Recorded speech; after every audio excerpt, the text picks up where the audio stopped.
Many entrepreneurs that are building teams always want to know, how do I keep my people motivated? How do I keep them excited and energized to do their work, to go out there every single day and keep pounding it? And the answer is very simple, which we're going to go over in this video. If you like this kind of content, learning how to build teams, how to build a business, how to build a system to kind of keep everything together with your sales team or whatever it may be, do me a favor, subscribe, like, and comment because it helps the algorithm, helps us out so we can give you guys some more love, okay? So, how do you keep your team motivated? Very simple.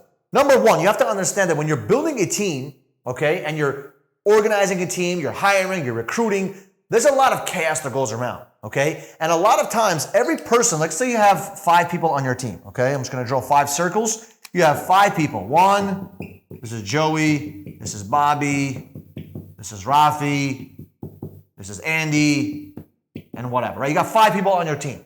Every single person is not motivated the same way. We all know that. This guy may be a 9. He's so excited about life. He's pumped up. He doesn't really need too much pep talks. He's always good. He comes in on time. His attitude is sharp. But this guy, he has problems in his house where his ex-wife always hounds him and bothers him, XYZ, right? This girl over here, as an example, she has a problem with her family, okay? So everyone comes in with different motivations, and every single day, you have to understand and know the temperature of your team. Where are they at? Okay? Now, these are some of the things that I've implemented by learning through trial and error, by failing forward. And what I've learned that helped me out tremendously is that you cannot treat every single person the same. Every single person in your team is completely different. And you have to have what I call critical conversations with each individual person. And you have to figure out their why. Like, what is important to them? Right? Let me get another marker here. What is important to them? What is it that drives them on a daily basis? For example, talking to me, okay? If you're trying to talk to me about money, lifestyle, cars, all this accessories, like that doesn't motivate me. You could talk to me about Ferraris till you turn into a freaking blue Ferrari yourself. It ain't gonna do nothing for me. But if you talk to me about competition, right? If you talk to me about me becoming a better version of myself, 2.0 version of myself, if you talk to me about like beating my old record and beating my new numbers and just becoming a better me, like you got me, right? Because I operate under madness, okay? And there's different types of, I learned this from Patrick and David, there's different types of ways to inspire and motivate people. Some people are driven by madness, like a Michael Jordan, a Kobe Bryant. Those people are driven by competition. Someone telling them you can't do it, right? When somebody tells me I can't do something, that motivates me. Like it just gets me a fire under my ass. If you tell someone that is extremely sensitive, you can't do it, it'll destroy them for weeks and for months. That's why you have to be very careful how you communicate and the critical conversations you have with each individual person because every person is different. Not everyone is the same. Like I said, you talk to me about competition, becoming a 2.0 version, telling me I can't do something, telling me that I'm not gonna get X, Y, and Z done in a certain amount of time. That inspires me, that motivates me because I'm the kind of guy, I'm like, okay, I'm gonna prove you wrong. Not everyone is like me. Some people are different, right? Other people are motivated by lifestyle, right? They're motivated by the cars, the bling, the nice jewelry, the freedom to do whatever they want. They're motivated by that, right?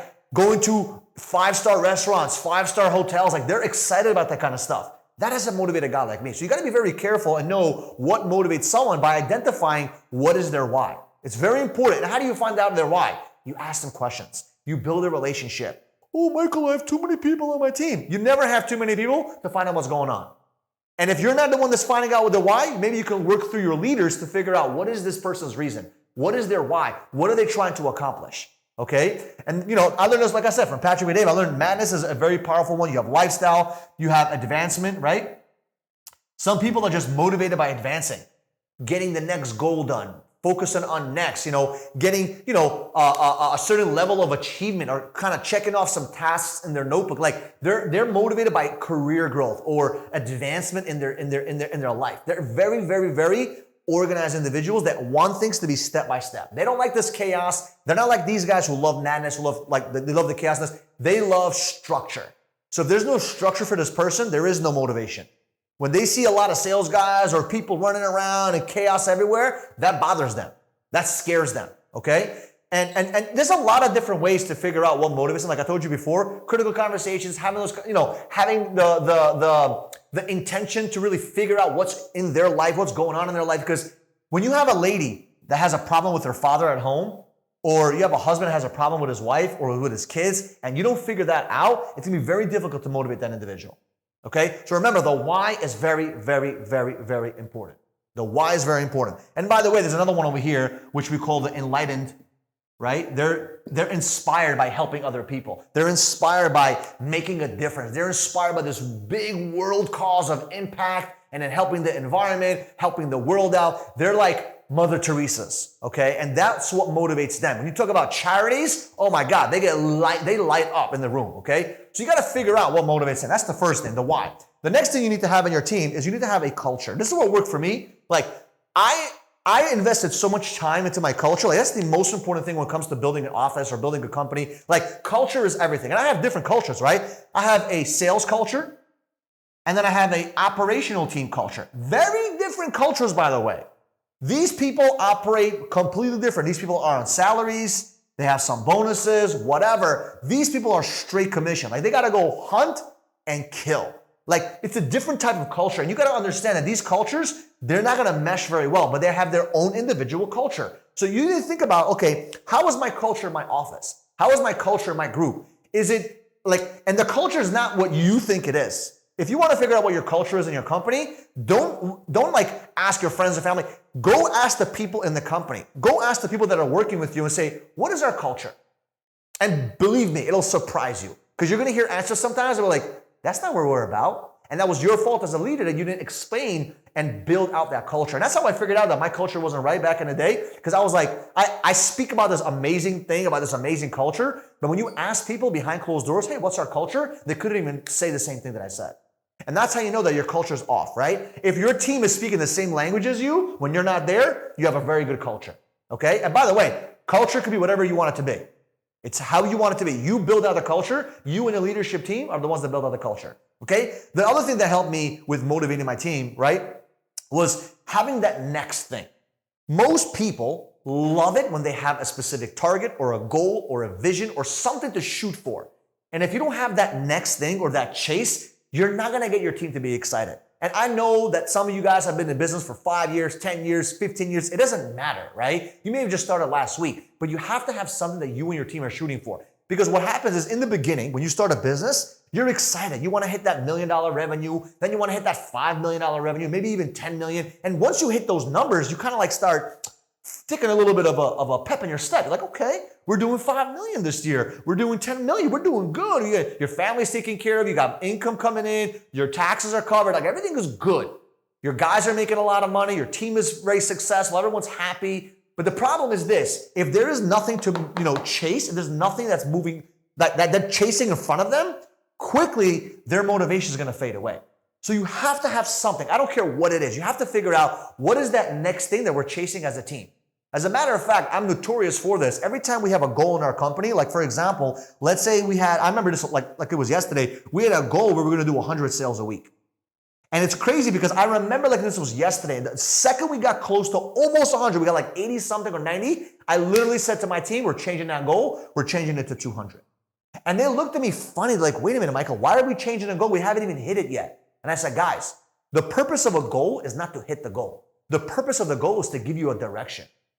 It's to give you that laser beam focus on what needs to get done. Who cares about hitting goals? Okay, we hit a goal. Congratulations. I feel happy for you. Everyone's happy. Woo, balloons, whatever. But at the end of the day, I don't want to stop. I want to keep going. And you might call that crazy, but when I heard Netflix, Reed Hastings, when he actually hit 1 million subscribers that were paying every single month, his team was celebrating. He looked out the window, clapped for them, went right back and just changed the goal to 2 million. And I remember hearing, I was like, wow, I'm not the only crazy person that believes in this thing that you're not supposed to hit a goal. The goal is just a direction, okay? When I heard Reed Hastings do that, I was like, okay, I'm on the right path. Because I may be crazy. Maybe something's wrong with me. But what I realized, like when another billionaire has that kind of goal and he changed it, I'm like, okay, I'm on the right path. So remember, you don't want to hit goals, right? You want to have that next thing. What's the next thing you guys can chase? And it doesn't have to be anything crazy. It could be a trip. It could be a target. It could be a certain amount of customers. It could be anything. The team has to know what is it you guys as a whole are chasing. And remember, right before you hit it or whenever you hit it, be very careful. Because if you don't change the goal, this whole motivation is going to go down. You have to change the goal because the first day they hit it, they'll be excited, but now the team is going to be like, all right, now what? And that's a scary place to be, right? Don't get there. Make sure you change that goal and hit that next thing. And the other thing that I love to do that helps me motivate my team, and I love this. I remember I learned this from one of my mentors, and when he said this, it clicked. You want to have team pressure. Team pressure, what does that mean? So in our company, we have stats. Our stats are very open. Like everybody knows what everyone is doing financially, how much money they're bringing in, how much contract value, like they know everything. And the reason why we have that in place, we just recently built it out, right? The reason why I spend a lot of time and a lot of money to build it out, because I want to know where anyone in the company, whether it's a new person or a veteran, how long they've been in the company, how many sales they did, how much revenue they brought, how much X, Y, and Z. Like I want to know all the statistics, and not only for me as a business owner, but I want the whole team to see it as well. Because what happens is this, team pressure. You cannot motivate someone if they live on the second floor and there's a fire on the 19th floor. But you can definitely motivate someone if they live on the 19th floor and there's a fire on the second floor. You always build the fire underneath people. And how do you do that? Team competitiveness, team pressure. I'm not telling them what they need to do. They're just going to see their coworkers that are busting their ass, creating massive results, and that's going to indirectly pressure them to go out there and hustle. And that's what I love about the team pressure mindset, because I'm not telling them to go work harder. The team will pressure them to work harder because the culture will feed the team. And the team will pressure you to either go all in or X yourself out. And that's the kind of environment you want. So I don't really have to worry about pumping my guys up and doing this, because that's not what I'm here for. That's not what my leaders are here for. We're not here to motivate my guys every single day. We implement certain factors into the business that automatically inspire them and motivate them to go out there and crush it every single day. Now, yes, things can happen here, once in a blue when they can get demotivated, something changes in the regulations, something goes down, customers cancel, whatever. But in reality, when you have these things in place, you don't have to pump them up every single day. You don't have to pump them up and then the next day they come out deflated, right? You don't have to do nothing. They motivate themselves.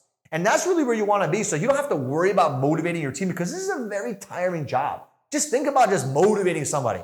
Like, oh my God, that scares me. I don't want to motivate anybody. I want people that are motivated on their own, and I have the right parameters in place so that the culture and the team and the environment motivates them and uplifts them so we can accomplish our goal. So if you enjoyed this video and you actually got some value from it, do me a favor, drop a comment, drop a like, subscribe to the channel, because this helps us out so we can kind of know if you love this stuff, so we can push this out for more people to understand that building a team and building a company is not that difficult. All you got to do is just apply the certain principles, and you can have the same success as any of our leaders have done, myself. And by the way, I'm not the most qualified guy to be teaching this, because I've been through so many failures and I learned the hard way of how to not build a team.